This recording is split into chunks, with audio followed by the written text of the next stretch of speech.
नमस्कार बच्चों, कैसे हैं आप सब। आशा करते हैं आप सब स्वस्थ होंगे, मस्त होंगे और जबरदस्त होंगे। शुरू करते हैं आज का सेशन। पहला क्वेश्चन है, हर्यक वंश के संस्थापक कौन थे। ऑप्शन ए आपका हो जाएगा अजातशत्रु, ऑप्शन बी आपका हो जाएगा बिंबिसार, ऑप्शन सी हो जाएगा उदयन और ऑप्शन डी आपका हो जाएगा शिशुनाग। आंसर बताएं आप लोग, कमेंट करें। हर्यक वंश के संस्थापक, हर्यक वंश के संस्थापक थे Bimbisara. Option B is a right option, option B is a right option. Haryanka वंश के संस्थापक होंगे कौन, बिंबिसार। बिंबिसार के हर्यक वंश के संस्थापक थे। आगे अगर बिंबिसार के बारे में बात करें तो बिंबिसार का जो टाइम पीरियड था, बिंबिसार का जो समय था वो था 544 यानी कि 544 से लेकर के 492, 544 से लेकर के 492 ये बिंबिसार का टाइम पीरियड था। अजातशत्रु की बात कर लें तो बिंबिसार के पुत्र कौन थे, बिंबिसार के पुत्र थे कौन, अजातशत्रु। हाँ, अजातशत्रु कौन थे, बिंबिसार के पुत्र थे। और उदयन की बात कर लें तो अजातशत्रु के पुत्र कौन थे, अजातशत्रु के पुत्र थे कौन, उदयन, उदयन थे, उदयन होगा।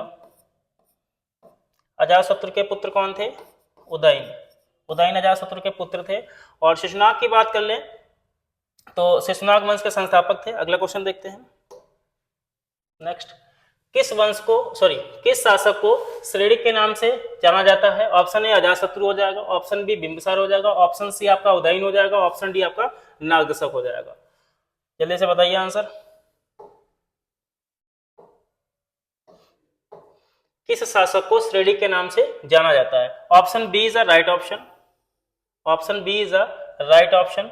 बिंबिसार को श्रेणिक के नाम से जाना जाता है और ये आपका जैन साहित्य के हिसाब से, यानी जैन साहित्य में, जैन साहित्य में बिंबिसार को क्या कहा गया, जैन साहित्य में बिंबिसार को क्या कहा गया, जैन साहित्य में बिंबिसार को कहा गया श्रोणिक। और अगर हिंदू साहित्य की बात कर लें, हिंदू साहित्य, हिंदू साहित्य, हिंदू साहित्य में क्या कहा गया, हिंदू साहित्य में बिंबिसार को क्या कहा गया, हिंदू साहित्य, जैन साहित्य में क्या कहा गया, श्रेणिक, श्रेणिक। और हिंदू साहित्य में क्षेत्रोजस, क्षेत्रोजस। हिंदू साहित्य में बिंबिसार का नाम मिलता है क्षेत्रोजस और जैन साहित्य में बिंबिसार का नाम मिलता है श्रेणिक। आगे बात करें, अगला क्वेश्चन देखते हैं नेक्स्ट। बिंबिसार ने अपनी राजधानी कहाँ स्थापित की थी। ऑप्शन ए पाटलिपुत्र हो जाएगा, ऑप्शन बी वैशाली हो जाएगा, ऑप्शन सी राजगृह हो जाएगा, ऑप्शन डी आपका हो जाएगा चंपा। बिंबिसार ने अपनी राजधानी किसको बनाया था, बिंबिसार ने अपनी राजधानी किसको बनाया था। Option C is a right option, option C is a right option. Bimbisara ने अपनी राजधानी क्या बनाई थी, राजगृह या गिरिब्रज। वैशाली की बात कर ले तो वैशाली पे हमला किया था किसने, आक्रमण किया था किसने, बिंबिसार ने। लेकिन बिंबिसार विजयी नहीं हुआ था, उसके बाद में किसने किया था, उसके बाद में किया था अजातशत्रु ने। और हाँ, अजातशत्रु ने वैशाली पे आक्रमण किया था। इसी दौरान उसने दो नए हथियार बनवाए थे, एक का नाम क्या था, रथमूसला, और एक का नाम क्या था, महाशिला कंटक। अगला क्वेश्चन देखते हैं नेक्स्ट। हर्यक वंश के किस शासक ने अपने पिता की हत्या करके गद्दी प्राप्त की, गद्दी पर बैठा। यानी हर्यक वंश का ऐसा कौन सा शासक था जिसने अपने पिता की हत्या करके गद्दी पर बैठा। हर्यक वंश का शासक कौन था भाई, अजातशत्रु। अजातशत्रु ने अपने पिता की हत्या की और गद्दी पर बैठ गया। अजातशत्रु के अगर टाइम की बात कर लें, अजातशत्रु का जो टाइम पीरियड था, अजातशत्रु का टाइम पीरियड था 492 से लेकर के 460, ये अजातशत्रु का टाइम पीरियड था। और अजातशत्रु को कहा जाता है पितृहंता, पितृहंता। पितृहंता का मतलब पिता की हत्या करने वाला, यानी अजातशत्रु ने अपने पिता की हत्या की। और इसी का दूसरा नाम क्या है, कुड़िक, कुड़िक भी कहा जाता है किसको, अजातशत्रु को। अगला क्वेश्चन देखते हैं नेक्स्ट। पाटलिपुत्र शहर की नींव किसने रखी थी, पाटलिपुत्र शहर की नींव किसने रखी थी और किसने अपनी राजधानी पाटलिपुत्र को बनाया था। अपनी राजधानी पाटलिपुत्र किसने बनाई थी। ऑप्शन ए हो जाएगा बिंबिसार, ऑप्शन बी हो जाएगा अजातशत्रु, ऑप्शन सी हो जाएगा उदयन, ऑप्शन डी आपका हो जाएगा Shishunaga. Option C is a right option. Udayan ने पाटलिपुत्र शहर को स्थापित किया था और उदयन ने अपनी राजधानी क्या बनाई थी, अपनी राजधानी भी, यानी राजधानी मगध की राजधानी उदयन ने क्या बनाई थी, मगध की राजधानी उदयन ने क्या बनाई थी, पाटलिपुत्र। पाटिलपुत्र। पाटिलपुत्र वर्तमान में इसका क्या नाम है? वर्तमान इसका नाम है पटना, जो गंगा नदी के किनारे है और स्थित कहाँ है? तो बिहार में स्थित है, बिहार में स्थित है। अगला क्वेश्चन देखते हैं नेक्स्ट। प्रथम बौद्ध संगीति के समय शासक कौन था? प्रथम बौद्ध संगीति किसके शासनकाल में आयोजित हुई? ऑप्शन ए बिंबिसार हो जाएगा, option B Ajatashatru, option C Udayan हो जाएगा, ऑप्शन डी कनिष्क हो जाएगा।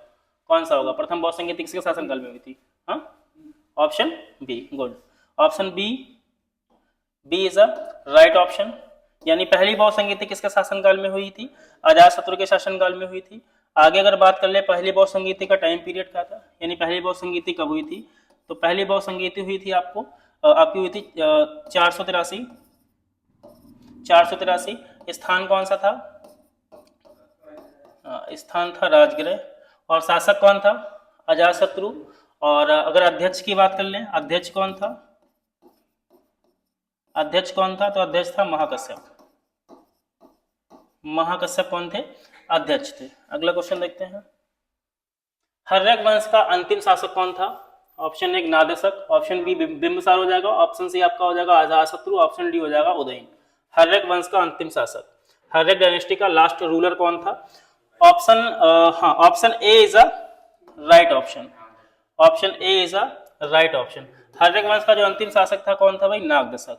नागदशक था अंतिम शासक। नागदशक की हत्या किसने की थी? तो नागदशक की हत्या की थी शिशुनाग ने। नागदशक की हत्या किसने की थी? शिशुनाग ने। और हत्या करने के बाद में एक नया वंश स्थापित किया था, उस वंश का नाम क्या था? शिशुनाग वंश। शिशुनाग वंश को किसने स्थापित किया था? तो शिशुनाग ने ही किया था। अगला क्वेश्चन देखते हैं नेक्स्ट। किस शासक ने अंग देश को जीतकर मगध में मिलाया था? ऑप्शन ए आपका अजातशत्रु हो जाएगा, ऑप्शन बी बिंबिसार हो जाएगा, ऑप्शन सी उदयन हो जाएगा, ऑप्शन डी आपका हो जाएगा शिशुनाग। यानी वह ऐसा कौन सा शासक था जिसने अंग को जीतकर अपने साम्राज्य में यानी मगध में मिला लिया था? अंग को किसने जीता था? अंग को किसने जीता था? Option B is a right option. Option B is a right option. Bimbisara ने अंग को जीतकर मगध में मिला लिया था। अगला क्वेश्चन नेक्स्ट। हर्यक वंश के बाद मगध पर किस वंश का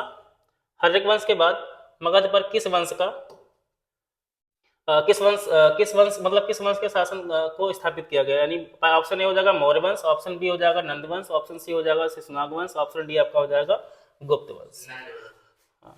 यानी हर्यक वंश के बाद अगला वंश कौन सा आया? तो option C is a right option. कौन सा वंश आया भाई? शिशुनाग वंश आया। शिशुनाग वंश के फाउंडर कौन थे, यानी कि संस्थापक कौन थे? शिशुनाग वंश के संस्थापक कौन थे? हाँ, शिशुनाग वंश के संस्थापक शिशुनाग ही थे। शिशुनाग वंश के संस्थापक शिशुनाग ही थे। अगला क्वेश्चन देखते हैं नेक्स्ट। बिंबिसार ने अवंती के राजा चंद्रप्रद्योत के इलाज के लिए किसे भेजा था? ऑप्शन ए जीवक हो जाएगा, ऑप्शन बी चरक हो जाएगा, ऑप्शन सी सुश्रुत हो जाएगा, ऑप्शन डी आपका हो जाएगा बाणभट्ट। तो अवंती के जो राजा थे चंद्रप्रद्योत, उनको कौन सी बीमारी थी? हाँ, इनको बीमारी कौन सी थी? तो इनको पांडु नामक बीमारी थी। ये जो चंद्रप्रद्योत थे इनको बीमारी कौन सी थी? इनको पांडु नामक बीमारी थी। और बिंबिसार ने बिंबिसार ने अपने राजवैद्य जीवक को भेजा था चंद्रप्रद्योत के इलाज के लिए। Option A is a right option, जीवक को भेजा था। चरक की बात कर ले तो चरक का संबंध किससे है? तो कनिष्क के दरबार से। यानी कनिष्क के दरबार में कनिष्क के चिकित्सक कौन थे भाई? चरक थे। उन्होंने ही एक पुस्तक लिखी, उसका नाम क्या है? चरक संहिता के लेखक कौन थे? चरक थे। आज का सेशन यही समाप्त होता है।